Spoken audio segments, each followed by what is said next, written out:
ચિંતાઓનું ચિંતન ન કરી પ્રભુના ચરણોનું ચિંતન કરવું જોઈએ. શું કહ્યું અહીંયા? કે જ્યારે જ્યારે પણ જીવનમાં કસોટી આવે, જ્યારે જ્યારે પણ જીવનમાં સંકટ આવે, જ્યારે જ્યારે પણ જીવનમાં વિપત્તિઓ આવે, ત્યારે ચિંતાઓનું નહીં, પ્રભુના ચરણોનું ચિંતન કરવું. કારણ કે ચિંતાઓનું ચિંતન કરશો તો ચિંતાઓ વધશે, અને પ્રભુના ચરણોનું ચિંતન કરશો તો ચિંતાઓ સ્પર્શી નહીં શકે. અને એટલા માટે કહ્યું કે જ્યારે જ્યારે પણ જીવનમાં ચિંતાઓ, હું કાયમ કહું ને કે જ્યારે જ્યારે પણ જીવનમાં ચિંતા આવે છે તો તમે ચિંતાઓનું ચિંતન વધારે કરો છો કે પ્રભુના ચરણોનું? અધિકતર ચિંતાઓનું. અને ચિંતાઓનું ચિંતન કરીએ છીએ તો ચિંતાઓ ઘટતી નથી, ચિંતાઓ ઓર વધે છે. હવે જો આ જગતમાં જેટલી પણ આપણી ચિંતાઓ છે ને, ચિંતાઓ કેટલા પ્રકારની છે? આ 3-4 પ્રકારની ચિંતાઓની અંદર આપણા બધાની ચિંતાઓ આવી જાય. ચિંતાઓ કેટલા પ્રકારની હું ઘણી વાર કહું. સૌથી પહેલા ચિંતા કઈ છે? બોલે ઓઢેલી ચિંતા. કઈ ચિંતા છે? જરા ભાવથી બોલજો. બીજી સહજ ચિંતા, ત્રીજી ઉધારની ચિંતા, અને ચોથી હું નહીં હોઉં તો શું થશે એ ચિંતા. તો કેટલા પ્રકારની ચિંતાઓ જોઈએ આપણે? કેટલા પ્રકારની ચિંતા જોઈએ? 4 પ્રકારની. સૌથી પહેલી છે સહજ ચિંતા. કઈ ચિંતા? જરા ભાવથી બોલો તો ખરા. બીજી છે ઓઢેલી ચિંતા. બીજી કઈ ચિંતા છે? બીજી કઈ ચિંતા છે? ઓઢેલી ચિંતા. ત્રીજી છે ઉધારની ચિંતા, અને ચોથી છે હું નહીં હોઉં તો શું થશે એ ચિંતા. આપણી જેટલી પણ ચિંતાઓ છે ને, એ બધી ચિંતાઓનો સમાવેશ આ 4 પ્રકારની ચિંતામાં થઈ જાય. જો આ જગતમાં આપણે કોઈને કહીએ ને કે ચિંતા કરવી જ નહીં, ચિંતા થવી જ ન જોઈએ, ચિંતા આવી જ ન જોઈએ, તો આ દુનિયામાં એ પોસિબલ નથી. આપણે કહીએ આ કામકાજ લઈને બેઠા હોઈએ, જવાબદારી લઈને બેઠા હોઈએ, બધી વ્યવસ્થા લઈને બેઠા હોઈએ, અને કલ્પના ન હોય એવા સંજોગો ઊભા થાય એટલે ચિંતા થવાની. કલ્પના પણ ન હોય એવી જગ્યાએથી ચિંતાઓ આવે તો ચિંતા થવી બહુ સહજ છે. તો ચિંતા થવી એ સમસ્યા નથી, પણ એક ચિંતા ખાલી 15 મિનિટ કરીએ તો એ ચાલે એમ હોય, એને આપણે કેટલા દિવસ ખેંચીએ છીએ? કેટલા દિવસ? 15 દિવસ, 20 દિવસ, 1 મહિનો. પ્રોબ્લેમ ત્યાં છે. જો ચિંતા થાય તો ચિંતા થવું એ બહુ એક માનવની વૃત્તિ છે. ઘણીવાર સંસારમાં રહેતા હોઈએ, મનને અનુકૂળ ન હોય એવા સંજોગો ઊભા થાય, મનને પ્રતિકૂળ હોય એવું માહોલ ઊભો થાય તો ચિંતા થવું બહુ સહજ છે. પણ એ 15 મિનિટ ચિંતા કરીને ચાલે એમ હોય, એને તમે 15 દિવસ ખેંચો ને ત્યાં તકલીફ છે. તો પહેલી ચિંતા કઈ છે? સહજ ચિંતા. બીજી પહેલી કઈ છે? બીજી ઓઢેલી ચિંતા. અને ઓઢેલી ચિંતા એટલે શું? બોલે ઓઢેલી ચિંતા એટલે જે વસ્તુમાં આપણા કોઈ લેવા દેવા ન હોય, જે વસ્તુ ડાયરેક્ટ કે ઇનડાયરેક્ટ આપણને ઇફેક્ટ કરતી નહીં હોય. બોલે આ રશિયા અને યુક્રેન વચ્ચે આટલા દિવસથી વોર ચાલે છે, આમ ને આમ ચાલતું રહેશે તો મારું શું થશે? ઘણાને આ ચિંતામાં નિંદર નથી આવતી. જે ચિંતામાં આપણે કોઈ લેવા દેવા ન હોય એવી ચિંતા લઈને લોકો ફરતા હોય છે, એને શું કહેવાય? ઓઢેલી ચિંતા. અધિકતર અમુક ચિંતાઓ એવી છે ને જે આપણે ઓઢેલી છે. અને ત્રીજી ચિંતા કઈ છે? બોલે ઉધારની ચિંતા. કઈ ચિંતા? ભાવથી બોલો તો ખરા. અને ઉધારની ચિંતા કઈ છે? જો આ દુનિયામાં છે ને અમુક લોકો હેંગર ગોતતા હોય છે. હેંગર કોને કહેવાય? તમે તમારા કપડાં સરસ આયન કરો અને હેંગરમાં હેંગ કરીને પછી ટંગાવી દો છો ને, એમાં દુનિયામાં ઘણા લોકો હેંગર ગોતતા હોય છે. જ્યાં તમે એમને મળ્યા, તમારા બધા દુખડાઓ તમને સંભળાવી દે અને પોતે ઘરે જઈને નિશ્ચિંતતાથી સૂઈ જાય, અને તમે રાતના ઉજાગરા કરો. બિચારાનું શું થશે? બિચારો કેમ કરીને રહેશે? પોતાની ચિંતાઓ તમને ટંગાવી દીધી, પેલો નિશ્ચિંત થઈને સૂઈ ગયો. તો આ દુનિયામાં ચિંતાઓ સાંભળો પણ હેંગર ન બનો. અને ચોથી ચિંતા કઈ છે? બોલે હું નહીં હોઉં તો શું થશે? તો જો આ દુનિયામાં ખોટી ચિંતામાં રહેવું જ નહીં. જ્યારે આપણે નહોતા ત્યારે પણ આ દુનિયા બહુ સારી ચાલતી હતી, અને જ્યારે આપણે નહીં હોઈએ ને તો કદાચ આના કરતાં વધારે સારી ચાલશે. માટે હું નહીં હોઉં એ ચિંતામાં ક્યારેય પણ રહેવું નહીં. આ દુનિયામાં મોટા મોટા આવ્યા ને મોટા મોટા ગયા. કોઈના હોવાથી કે કોઈના ન હોવાથી આ દુનિયામાં કાંઈ ફરક પડતો નથી. એટલે ખોટા બ્રહ્મમાં આપણે રહેવું નહીં. અને જ્યારે આ ચિંતાઓ જીવનમાં આવે તો ચિંતાઓને દૂર કરવાનો સહારો એક જ, પ્રભુના ચરણારવિંદનું ચિંતન કરવું. કારણ કે ચિંતાઓ શું છે? જો આજે જે સમયમાં આપણે રહીએ છીએ ને, કોઈને પણ થોડા બોડીમાં પેન થાય, દુખાવા થવા લાગે, થોડું મોનિટર બનાવો, જરાક પેન થવા લાગે, પ્રોબ્લેમ થવા લાગે, અને ડૉક્ટર પાસે જાય અને ડૉક્ટર કહેશે કે હા વિટામિન B12 અને D3ની કમી છે, એની દવાઓ લો તો દુખાવા દૂર થઈ જશે. આજે 90% લોકોને આ સમસ્યા હોય, બરાબર? તો જ્યારે સમસ્યા ક્યાંક છે અને રિએક્ટ ક્યાંક કરે છે, તો આ જીવનમાં ચિંતાઓ થાય છે ક્યારે? આ જીવનમાં ચિંતાઓનું અસ્તિત્વ છે કે નહીં? જો કોઈ ચિંતકે બહુ સુંદર કહ્યું છે કે આ દુનિયામાં જોવા જઈએ તો જેમ પ્રકાશ અને અંધકાર આ બેની વાત કરીએ ને, તો આ દુનિયામાં ક્યાંય અંધકાર નથી. અંધકાર કોને કહેવાય? તો કહે absence of light is darkness. પ્રકાશનો અભાવ એને કહેવાય અંધકાર. અને આ દુનિયામાં ચિંતા જેવું કાંઈ છે જ નહીં. તમે કહેશો કેવી વાત કરો છો? 90% અમારું જીવન ચિંતાઓમાં ગયું છે, અને આપ કહી રહ્યા છો કે ચિંતાઓ જેવું કંઈ છે નહીં. બોલે ચિંતા કોને કહેવાય? બોલે ઠાકોરજીના આશ્રયનો અને શરણાગતિનો અભાવ એને કહેવાય ચિંતા. જ્યારે જ્યારે પ્રભુના ચરણોમાંથી આશ્રય હટે છે, જ્યારે જ્યારે પ્રભુના ચરણોમાંથી શરણાગતિનો ભાવ ઓછો થાય, ત્યારે એની સાઈડ ઇફેક્ટ એને કહેવાય છે ચિંતા. તો ચિંતાઓને દૂર કરવાનો પ્રયત્ન કરીશું તો ચિંતાઓ દૂર નહીં થાય. જો હું ઘણી વાર કહેતો હોઉં છું કે આ જમણો હાથ શું છે? બોલે શરણાગતિ. અને ડાબો હાથ શું છે? બોલે ચિંતા. જો આ જમણો હાથ શરણાગતિ નીચે ગઈ એટલે ચિંતાઓનો હાથ વધ્યો. હવે ચિંતાઓને નીચે લાવી હોય તો શું કરવું પડે? હા, ભગવદ આશ્રયને વધારવો પડે. અને ભગવદ આશ્રય વધે તો આપોઆપ ચિંતાઓ નિર્મૂલ થવા લાગે, ચિંતાઓ નીચે આવવા લાગે. તો એ જ વાત અહીંયા નારદજી ભક્તિ મહારાનીને કહે છે કે હે ભક્તિ મહારાની, યદિ જ્યારે જ્યારે પણ ચિંતાઓ આવે ત્યારે પ્રભુના ચરણોનું ચિંતન કરો. એમાં એ સામર્થ્ય છે કે માણસને ચિંતાથી નિર્મૂલ કરી નાખે. અને કહ્યું કે હે ભક્તિ મહારાની, આપ ચિંતા કેમ કરો છો? આપ તો પ્રભુના કેટલા પ્રિય છો. કોઈની પાસે કોઈ આવડત હોય કે ન હોય, પણ ભક્તિ મહારાની આપ જેની પાસે છો, ભગવાન તો ગોતતા ગોતતા એના ઘરે આવે. જેવી રીતે શબરીને ત્યાં આવ્યા હતા, અને જ્યારે સ્વયં આપે પ્રભુને હાથ જોડીને વિનંતી કરી કે પ્રભુ હું શું કરું, અને ત્યારે પ્રભુએ આપને કહ્યું કે હે ભક્તિ મહારાની, તમે પૃથ્વીમાં જઈ મારા ભક્તોનું પોષણ કરો. અને મુક્તિને આપના દાસી બનાવીને આપની પાસે મોકલ્યા. તો આપ ચિંતા કેમ કરો છો? આપ તો પ્રભુના કેટલા પ્રિય છો.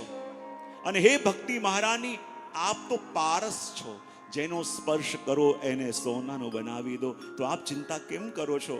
અને જ્યારે નારદજીએ ભક્તિ મહારાનીને એમના મહાત્માનું જ્ઞાન કરાયું, ભક્તિના અંગો પુષ્ટ થવા લાગ્યા. ભક્તિ મહારાની નારદજીનો ધન્યવાદ માન્યો અને કહ્યું કે જો આપે મને મારું મહાત્મા સંભળાયું, મારા અંગ તો પુષ્ટ થવા લાગ્યા, પણ મારા બંને દીકરાઓ જ્ઞાન અને વૈરાગ્ય સૂતેલા છે. કૃપા કરી એ જાગે એવું કરો, એની નિંદર દૂર થાય એમ કરો. જો ઘણીવાર કહેતો હોઉં કે જ્ઞાન અને વૈરાગ્ય બંને આપણી અંદર છે, પણ સૂતેલા છે. માટે ભક્તિ મહારાની આપણી અંદર દુખી છે. જે જ્ઞાન આપણે શીખ્યું છે, પણ જ્યારે આપણને એની સૌથી વધારે જરૂરત હોય ત્યારે કામ ન આવે, ત્યારે માનવાનું આ જ્ઞાન સૂતેલું છે. અને વૈરાગ્ય પણ યદિ ક્ષણિક હોય, આજે આપણું વૈરાગ્ય કેવું છે? જ્યારે કથાઓમાં બેસીએ, સત્સંગમાં બેસીએ, ત્યારે વિચાર બહુ સારા સારા આવે. અરે આપણે પણ આવું બધું કરવું જોઈએ, આપણે પણ સેવા કરવી જોઈએ, આપણે પણ સત્સંગ કરવું જોઈએ. પણ જ્યાં ઘરે ગયા અને ટીવી ઓન કર્યું, આગળ કંઈ બોલવાની જરૂર છે મારે? આજે આપણું વૈરાગ્ય છે, પણ વૈરાગ્ય કેવું છે? સિચ્યુએશનલ. આજે આપણું વૈરાગ્ય કેવું છે? આજે જે વૈરાગ્યનો આપણે અનુભવ કરીએ છીએ એ વૈરાગ્ય આપણો સ્વભાવ નહીં, એ સ્થાનનો પ્રભાવ. આજે આપણે વૈરાગ્યની જે વાત કરીએ, વૈરાગ્ય કેવું છે? જો સ્વામી વિવેકાનંદ એમના એક પ્રસંગની અંદર કહે છે કે એક ગામની અંદર કોઈએ એક બિલાડી પાડી હતી અને બિલાડીને એવી ટ્રેન કરી હતી કે રોજ સાંજ પડે અને બિલાડીના માથે એ દીવો મૂકે અને બિલાડી ચૂપચાપ બેસી જાય અને એ દીવાના પ્રકાશમાં ગીતાનું પાઠ કરે. અને પછી તો ચારો તરફ એનો મહિમા એવો વધી ગયો, અરે આ બિલાડી તો કોઈ યોગ ભ્રષ્ટ આત્મા લાગે છે, આ તો કોઈ ભગવતી લાગે છે, અરે આ તો કોઈ ગયા જન્મના સંત લાગે છે કે બિલાડી ચૂપચાપ બેસીને ગીતાનું પાઠ કરે. દૂર દૂરથી લોકોના ટોળે ટોળા ઉમટવા લાગ્યા. અને જ્યાં સાંજ પડે અને પેલો શો ચાલુ થાય, એનો માલિક બિલાડીના માથે દીવો મૂકે, બિલાડી ચૂપચાપ બેસી જાય, એના પ્રકાશમાં ગીતાના પાઠ કરે અને કેટલાક લોકો તો નારિયેળ વધેરે, કેટલાક કંકુ નાખે, કેટલાક આમ કરે, કેટલાક સાષ્ટાંગ દંડવત પ્રણામ કરે કે આ બિલાડી તો સાક્ષાત ભગવદીય છે. અને બિલાડીનો એટલો મહિમા વધ્યો કે લોકો નારિયેલોની માનતા લેવા લાગ્યા. હવે ગામમાં એક ચતુર વ્યક્તિ આવ્યો. જ્યારે એણે સાંભળ્યું કે આ બિલાડીનો શો ચાલુ થવાનો છે, એ પણ આવ્યો કે હું પણ બિલાડીના દર્શન કરવા તો જઉં, કેવી ભગવદી બિલાડી છે. પણ એ જ્યારે બિલાડીના દર્શન કરવા ગયો ને, તો એના ખિસ્સામાં એક ઉંદર લેતો ગયો. અને જ્યાં સાંજે 6 વાગે એ બિલાડીનો શો ચાલુ થયો, પેલા માલિકે એને બિલાડીને બોલાવી, માથા ઉપર દીવો મૂક્યો અને જ્યાં એના પ્રકાશમાં ગીતાના પાઠ કરે અને જય જયકાર થવા લાગ્યો. જુઓ તો ખરા બિલાડી કેવી મોટી મહાત્મા છે, આ ગીતાના પાઠ સાંભળે છે. ત્યાં પેલા યાત્રી ચૂપચાપ ખિસ્સામાંથી ઉંદર લઈને આવ્યો હતો, એણે ઉંદર કાઢ્યું અને બિલાડીની સામે નાખ્યું. અને જ્યાં બિલાડીએ ઉંદર જોયું, એના માલિકના માથા ઉપર પગ મૂકીને ઉંદરની પાછળ ભાગી. ત્યારે બધાને ખબર પડી કે આ બિલાડીનું વૈરાગ્ય ક્યાં સુધી હતું? જ્યાં સુધી સામે ઉંદર નતું આવ્યું ત્યાં સુધી. તો આપણું પણ વૈરાગ્ય ક્યાં સુધી હોય? જ્યાં સામે કોઈ સબ્જેક્ટ ના આવે ત્યાં સુધી. ત્યારે માનવું હોય કે વૈરાગ્ય પણ વૃદ્ધ થયું. અને જ્યારે જ્ઞાન અને વૈરાગ્ય વૃદ્ધ થયા, ભક્તિ મહારાજની કહે છે કે આપ એ બંનેને જગાવવાનો પ્રયત્ન કરો. ત્યારે નારદજી કે ચિંતા ન કરો, હું ક્યાં અને વૈરાગ્ય બંનેને જગાવું છું. પાસે આવ્યા અને કહેવા લાગ્યા, હે જ્ઞાન ઉઠો, હે વૈરાગ્ય ઉઠો. ઉઠતા નથી, એટલી પ્રગાઢ નિંદ્રામાં છે. નારદજી વિચાર કર્યો, એવું કરું, વેદના મંત્રો દ્વારા જગાવવાનો પ્રયત્ન કરું. પાસે આવ્યા અને કાનમાં આવીને વેદના મંત્રો બોલ્યા. ઓમ વિશ્વાનિ દેવ સવિતર દુરિતાનિ પરાસુવ હે જ્ઞાન ઉઠો, હે વૈરાગ્ય ઉઠો. પણ આંખો મરડીને ઉઠે છે તો ખરા, પણ પાછા સૂઈ જાય છે.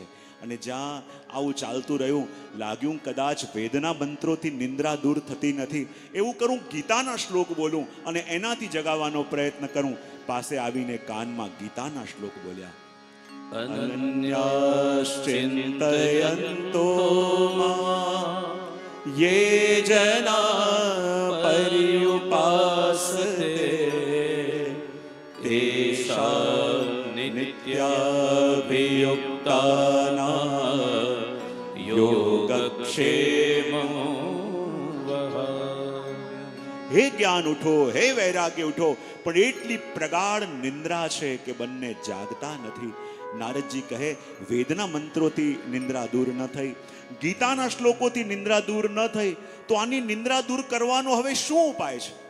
ત્યાં જ આકાશવાણી થઈ કે હે દેવર્ષિ, તમે ધન્ય છો કે જ્ઞાન, ભક્તિ અને વૈરાગ્ય ત્રણેયની ચિંતા દૂરી કરવા માટે પ્રયત્ન કરો છો. પણ એના માટે તમારે એક સત્કર્મ કરવું પડશે. અને સત્કર્મ કયું? એ તમને એક સંત શિરોમણી બતાવશે. નારદજીને લાગ્યું કે આકાશવાણી થઈ તો ચિંતા દૂર કરી દેશે. ચિંતા દૂર તો ન કરી, ચિંતા વધારી ગઈ. બોલે એક સત્કર્મ કરો. પણ સત્કર્મ કોને કહેવાય? અને એક સંત શિરોમણી તમને એનો ઉપાય બતાવશે. એ સંત શિરોમણી કોણ?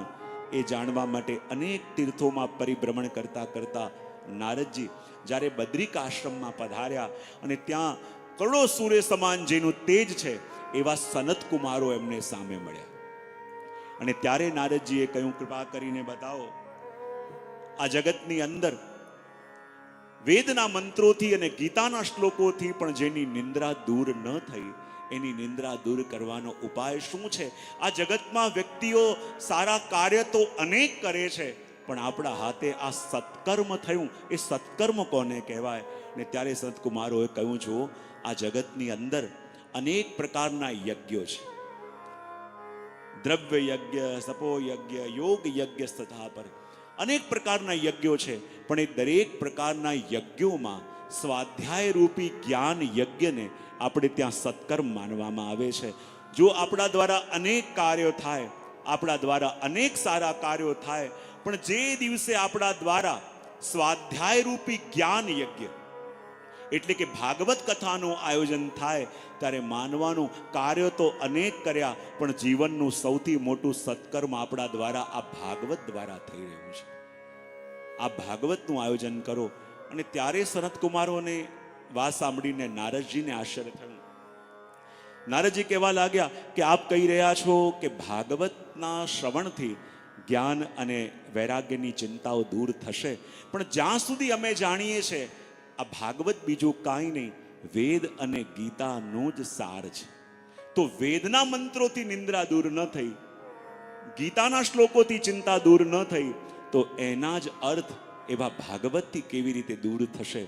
ત્યારે સંતકુમારો કહો, દેવર્ષિ સામે શું છે? બોલે ઝાડ છે. બોલે શેનું ઝાડ છે? બોલે આંબાનું ઝાડ છે. તો મને બતાવો આંબાના ફળ કેવા લાગે? બોલે બહુ મીઠા લાગે. તો બતાવો આંબાના ફળમાં જે મધુરતા આવે છે, એ મધુરતા આવે છે ક્યાંથી? બોલે આખા આંબાના ઝાડમાંથી.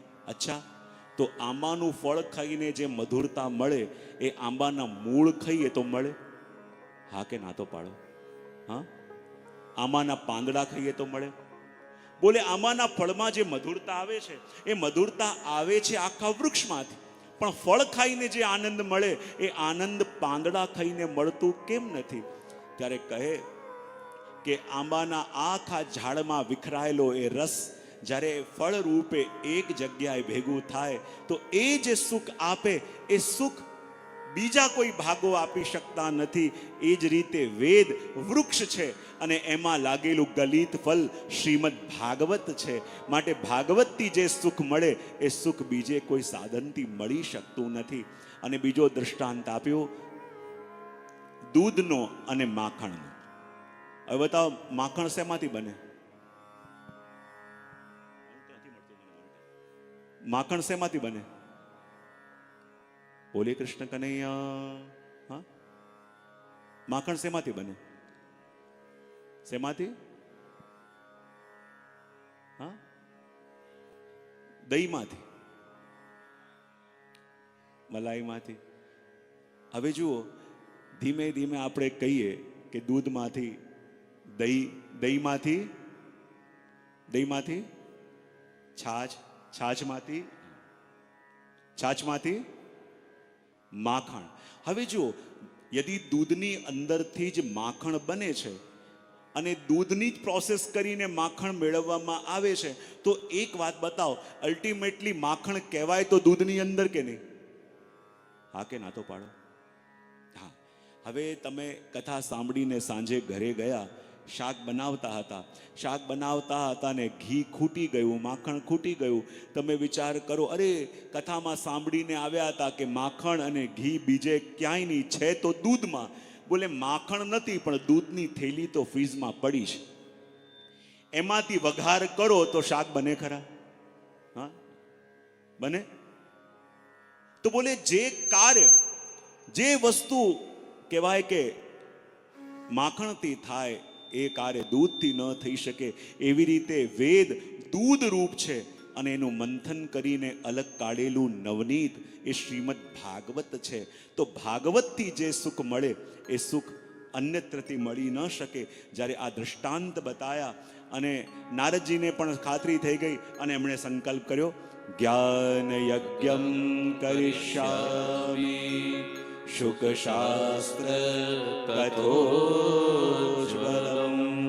ભક્તિ જ્ઞાન વિરામ સ્થાપનાર્થમ પ્રયન્નત.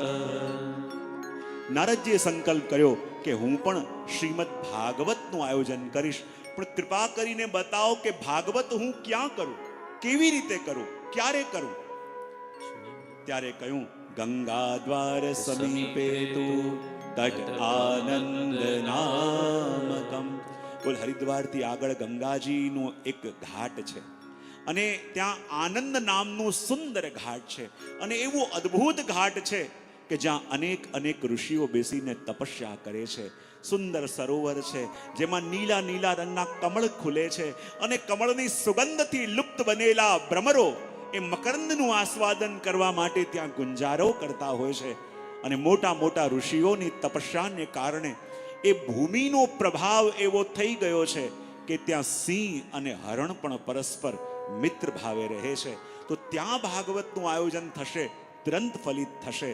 અને જ્યાં નારદજીએ સંકલ્પ કર્યો ભાગવતનું, અને ત્રણેય લોકોની અંદર હલ્લો મચી ગયો કે ભાગવતનું આયોજન થઈ રહ્યું છે. અને જ્યાં ભાગવતની વધાઈ મળી, દૂર દૂરથી મોટા મોટા ઋષિ મુનિઓ, મોટા મોટા ભક્તો, મોટા મોટા વૈષ્ણવો, સંતો, સ્ત્રીઓ, હાથમાં કોઈએ ઝાંઝ લીધી, કોઈએ કરતાલ લીધી અને ભગવત નામ લેતા લેતા એ સ્થાન પર આવી રહ્યા છે કે જ્યાં ભાગવતની કથા થઈ રહી છે.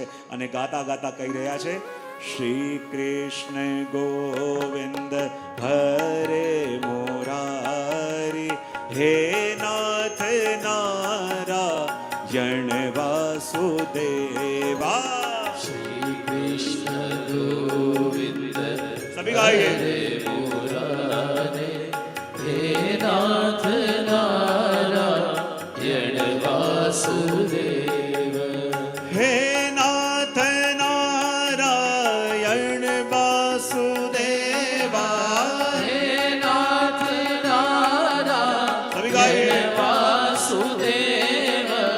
હે નાથ નારાયણ વાસુદેવ, હે નાથ નારાયણ વાસુદેવ. હે નાથ નારાયણ વાસુદેવા. શ્રી કૃષ્ણ ગોવિંદ હરે મુરારી, હે નાથ નારાયણ વાસુદેવ. મોટા મોટા ઋષિ મુનિઓ આવ્યા. કોણ કોણ આવ્યા? તો કહે, ભૃગુ આયા, વશિષ્ઠ આયા, ચમન, ગૌતમ, મેઘાતી, દેવલ, દેવરાજ, પરશુરામ, વિશ્વામિત્ર, શાકલ, માર્કંડે, દત્તાત્રેય, પિપ્પલાદ. મોટા મોટા ઋષિ મુનિઓ આવી રહ્યા છે. અને કહેવાય જ્યાં ભાગવતની કથા થઈ રહી છે, જેટલા વેદોના મંત્રો છે એ વેદોના મંત્રોએ પણ સાકાર રૂપ લીધું અને ત્યાં આવવા લાગ્યા જ્યાં ભાગવતની કથા થઈ રહી છે. જેટલી પણ પવિત્ર નદીઓ છે એમણે પણ સ્ત્રીઓનું રૂપ લીધું અને હાથમાં કરતાલ વગાડતા વગાડતા ત્યાં પહોંચી રહી છે કે જ્યાં ભાગવતની કથા થઈ રહી છે. એક તરફ વિરક્તોને બેસાડ્યા, એક તરફ વૈષ્ણવને બેસાડ્યા. અને જ્યારે સનત કુમારો વ્યાસ ગાદી પર વિરાજમાન થયા, નારદજીએ તિલક કર્યું, અબીલ ગુલાલ ઉડવા લાગ્યું, જય હો ના ઘોષ થવા લાગ્યા, શંખધ્વનિ થવા લાગ્યું. અને જ્યાં ભાગવતજીના મહાત્મને કહેવાની શરૂઆત સંત કુમારોએ કરી અને કહેવા લાગ્યા, આ ભાગવત એ તો એવું શાસ્ત્ર છે જેમ સવારે સૂર્યનો ઉદય થાય અને પુષ્પની પાંખડી ઉપર ઝાકળના બિંદુ આવીને સહજ ટકી જાય છે, એમ ભાગવતમાં જાણતા અજાણતા, ઈચ્છાથી કે અનિચ્છાથી પણ એક ક્ષણ માટે પણ કોઈ આવીને બેસે, એના હાથમાં દુર્લભ એવી મુક્તિ આવીને સહજ સ્થિત થઈ જાય, એવી આ કથા શ્રીમદ ભાગવત છે. સદા સેવ્યા શ્રીમદ ભાગવતી કથા. યદિ આ જગતમાં સેવન કરવું હોય તો ભાગવતનું સેવન કરો. અને માટે તો કહે, હે નાથ નારાયણ વાસુદેવા. સભી ગાઈએ, નારાયણ વાસુદેવ. હે નાથ નારાયણ વાસુદેવા. હે નાથ નારાયણ વાસુદેવ. હે નાથ નારાયણ વાસુદેવા. શ્રી સભી તાલિયાં બજાને બે. ગોવિંદ હરે મુરારી, હે નાથ નારાયણ વાસુદેવ. તથા ભાગવતસ્યાપि નિત્યમ ભવતિ યદ્ગૃહ તદગૃહ તીર્થ રૂપમ હિ નિવસ્તામ પાપ નાશનમ. કહેવાય કે જે સ્થાન ઉપર શ્રીમદ ભાગવતની કથા થાય છે એ સ્થાન કોઈ સાધારણ સ્થાન રહેતું નથી. એ તો એવું તીર્થ બની જાય છે કે જેનો આશ્રય કરવા માટે સકલ બ્રહ્માંડના તીર્થો ત્યાં આવી જાય છે. અને જુઓ, જે સમય શ્રીમદ ભાગવતજી અહીંયા આવીને બિરાજમાન થયા, હવે આ પંડાલ, આ સ્થાન કોઈ સાધારણ સ્થાન રહ્યું નથી. આ તો એવું તીર્થ બની ગયું છે કે જેનો આશ્રય કરવા માટે સકલ બ્રહ્માંડના તીર્થો અહીંયા આવી ચૂક્યા છે. અને જુઓ, જ્યાં ભાગવતજી વિરાજમાન થાય ત્યારે માનવું ત્યાં એક કલ્પ વૃક્ષ ઉગી જાય. અને ભાગવતજીના પંડાલમાં આપણે આવીને બેસીએ ત્યારે માનવાનું કલ્પ વૃક્ષની છાંવમાં આવીને બેઠા છીએ. અને કલ્પવૃક્ષ કોને કહેવાય? આપણા મનમાં જાગેલી એ ઈચ્છાને જે પૂરી કરી દે, એ દરેક અલૌકિક ઈચ્છાને પૂરી કરે, એને તો કલ્પવૃક્ષ કહેવાય. અને જો હું તો કહું છું, જેના જીવનમાં કદાચ કોઈ પણ વિપદા ચાલતી હોય, જાહેરમાં કહું છું, જેના જીવનમાં કોઈ પણ સંકટ ચાલતા હોય, આ કથાના પંડાલ જ્યારે અહીંયા ભાગવતજી બિરાજે છે ને, અને કથાના પંડાલની અંદર ઘણા બધા લોકો એવા છે જે આપણને દેખાય છે, પણ એના સિવાયના એવા ઘણા બધા જીવો આ ભાગવતમાં ઉપસ્થિત હોય છે કે જેને આપણે આપણી આંખોથી જોઈ શકતા નથી. જેના જીવનમાં કોઈ પણ વિપત્તિ હોય, કોઈ પણ સંકટ આવે, આજે તમને કહું છું, આ પંડાલના ખાલી 11 પરિક્રમા, કૃષ્ણાય વાસુદેવાય હરે પરમાત્મને પ્રણત ક્લેશ નાશાય ગોવિંદાય નમો નમઃ, એ મંત્ર બોલતા બોલતા આ પંડાલની દિવસમાં તમને જ્યારે ટાઈમ મળે, કારણ કે જો ભાગવતજી તો બિરાજમાન છે, ભાગવતજી વિરાજમાન છે, પણ આપણે અહીંયા ન હોઈએ ને ત્યારે પણ ભાગવતજીનું અવગાહન અખંડ અહીંયા ચાલતું હોય છે.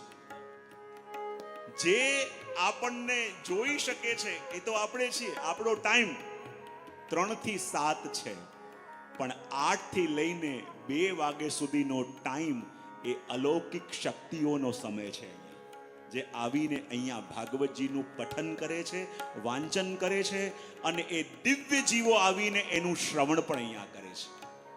અને એટલા માટે જ્યાં ભાગવતજી વિરાજમાન હોય ત્યાં એક એવું અલૌકિક તીર્થ બની જાય છે. જ્યારે પણ તમને સમય મળે 11 પરિક્રમા કરીને જોજો આ મંત્ર બોલતા બોલતા. અને જુઓ, અહીંયા સુધી કહેવામાં આવ્યું છે કે જ્યાં જ્યાં ભાગવતની કથા થાય ને ત્યાં 33 કોટી દેવતાઓ તથાસ્તુ તથાસ્તુ કરતા કરતા આવી જાય. એટલે હું કાયમ કહું, જ્યારે ભાગવતજીમાં આવીને બેઠા હો ને ત્યારે તમારા માટે પણ સારું બોલજો, અને બીજાના માટે પણ સારું. બીજાના માટે બોલવું થોડું અઘરું લાગે, પણ તોય પ્રયત્ન કરજો. તમારા માટે સારું બોલજો અને બીજાના માટે પણ બોલજો. બોલે શેના માટે?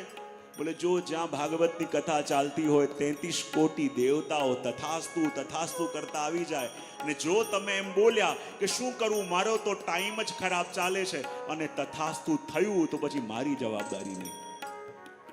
ગમે તેવો સમય ચાલતો હોય, પણ જ્યારે ભાગવતમાં બેસો, કોઈ પણ પૂછે કેવું ચાલે છે, બોલવાનું બહુ આનંદ છે, પ્રભુની બહુ કૃપા છે. ભાગવતના પંડાલમાં હો, ગમે તેવી વિપત્તિ ચાલતી હોય, કોઈ પણ આવીને પૂછે કે કેમ છે, બોલે પ્રભુ બહુ વરસી રહ્યા છે, પ્રભુની બહુ કૃપા છે. અને આવા શબ્દો મુખમાંથી નીકળશે અને તથાસ્તુ થઈ જશે તો જીવન બદલતા એક ક્ષણની વાર નહીં લાગે. આ ભાગવતના પંડાલમાં જેવા પ્રભુની કૃપાના અનુભવો જોયા છે એવા દુનિયામાં બીજે ક્યાંય દેખાતા નથી. અને આ ભાગવતના પંડાલની અંદર રડતો રડતો આવેલો માણસ પણ હસતો હસતો જતા જોયો છે. બધું હારીને આવેલો માણસ પણ એવું દુર્લભ પામીને જતા જોયો છે કે જેની કલ્પના આપણે ન કરી શકીએ. અને એટલે તો કહ્યું કે આ ભાગવત શું છે? ન ગંગા ન ગયા કાશી પુષ્કરમ ન પ્રયાગકમ. હજારો વાર જઈને ગંગાજીમાં સ્નાન કર્યું હોય, હજારો વાર જઈને પ્રયાગરાજમાં સ્નાન કરીને આવ્યા હોય, એને પણ એ ફલ ન મળે જે ફલ શ્રીમદ ભાગવતજીની અંદર થોડી ક્ષણ બેસવા વાળાને સહજ રીતે મળી જાય છે. કહેવાય ભાગવત શું છે? બોલે અધમથી અધમ વ્યક્તિ પણ યદિ અંત સમયમાં ભાગવતનો એક શ્લોક, અરે અડધો શ્લોક, અરે અડધા શ્લોકનું અડધું પદ પણ શ્રવણ કરી લે છે તો પણ એને લેવા માટે દેવના દૂતો વિમાન લઈને આવે અને એનો જય જયકાર કરતા કરતા પ્રભુના ધામમાં લઈ જાય. આ એવી કથા શ્રીમદ ભાગવત છે. અને જ્યારે ભાગવતનો મહિમા આવો શ્રવણ કર્યો, શૌનકજીના મનમાં પ્રશ્ન જાગ્યો કે એવું આ ભાગવતમાં શું છે, એવું આ ભાગવતની અંદર શું છે. જો હું બોલું છું ને ખાલી અનુભવ કરું છું, આજે ઘણા બધા એવા દિવ્ય સ્વરૂપો આજે પધાર્યા છે આપણી કથાની અંદર વિરાજમાન છે. એટલું જ કહીશ કે જ્યારે શૌનકજીના મનની અંદર એ પ્રશ્ન જાગ્યો કે મુક્તિ આપવા વાળા તો આ જગતની અંદર ઘણા બધા સાધનો છે, પણ એ બધા સાધનોમાંથી શ્રીમદ ભાગવતજીની મહત્તા આટલી બધી કેમ વધી જાય કે એમની આગળ બીજા બધા સાધનો ગૌણ થઈ જાય. જ્યારે આ પૂછ્યું અને સૂતજીની આંખોની સામે એ દ્રશ્ય આવી ગયું, સૂતજીની આંખોની સામે દ્રશ્ય આવ્યું અને એમની આંખો પણ ભીની થઈ. શું જોયું કે દ્વારિકાધીશ ઊભા છે, એમની સામે ઉદ્ધવજી છે, ઉદ્ધવજીના હાથ જોડેલા છે, આંખોમાંથી અશ્રુ નીકળી રહ્યા છે. કારણ કે દ્વારિકાધીશે સંકલ્પ કર્યો છે કે હું આ પૃથ્વીનો ત્યાગ કરી હવે સ્વધામ પધારવાનો છું. ને જ્યારે દ્વારિકાધીશના મનની ઈચ્છા જાગી અને સામે ઊભા ઊભા ઉદ્ધવજી રડી રહ્યા છે કે પ્રભુ આપ અમને છોડીને ન જાઓ. જો પ્રભુ આપ અમને છોડીને ચાલ્યા ગયા તો આ ધર્મ કોના શરણે જશે? જો પ્રભુ આપ અમને છોડીને ચાલ્યા ગયા તો પ્રભુ આ કલિકાલના જીવો કોના શરણે જશે? જેનાથી કોઈ સાધન નથી થવાનું, જેનાથી કોઈ યત્ન નથી થવાના, પ્રભુ એનું કલ્યાણ કેમ કરીને થશે? હે પ્રભુ આપને વિનંતી કરીએ છીએ, પ્રભુ અમને છોડીને ન જાઓ.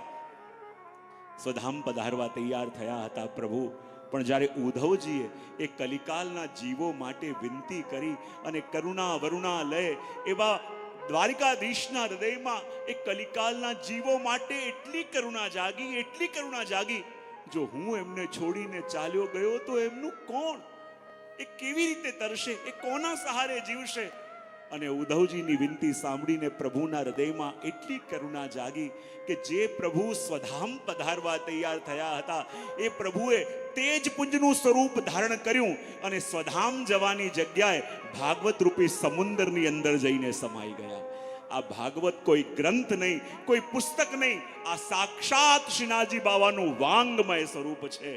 અને એટલે તો કહ્યું તેને યંગ માંગમયી મૂર્તિ પ્રત્યક્ષ વર્તતે હરે, સેવનાથ શ્રવણાત પાઠાત દર્શનાત પાપનાશની. આ કોઈ ગ્રંથ નહીં, આ કોઈ પુસ્તક નહીં, આ સાક્ષાત શ્રીનાથજીનું સ્વરૂપ છે. બટ આવો એનું અવગાહન કરીએ. એટલે તો કહ્યું હે નાથ નારાયણ વાસુદેવ, હે નાથ નારાયણ વાસુદેવ, હે નાથ નારાયણ વાસુદેવા. શ્રી કૃષ્ણ ગોવિંદ હરે મુરારે, હે